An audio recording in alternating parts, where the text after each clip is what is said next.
hey umongameli uright ngokuthi akusungule iCommission ezophenya ngalezi zinto ezisho uMkhwanazi.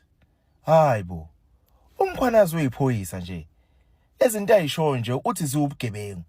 Kahle hle uMkhwanazi ufuna ukuthi izwe alibophela abantu laba beprosecute uNPA akashushise labantu. Hayi, phela ngeke sazi lento esho uMkhwanazi noma iqiniso noma nje udlala ipolitiki. Akuvula iCommission.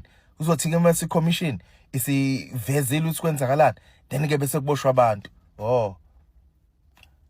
Hayi ke nangoku umongameli manje Commission simreportelile. Akuboshwa abantu. Mongameli uthi hayi akuphinde investigate futhi. Ufuna uMinister uKhatshale besungula ithimba benofana iMesomole elizoyiko investigate ke manje lezi zinto ezivela kuMadlanga Commission ukuthi ngempela zenzeka yini. iNPA kanti yani ibopha nini? Hayi nikezana umongameli ithuba.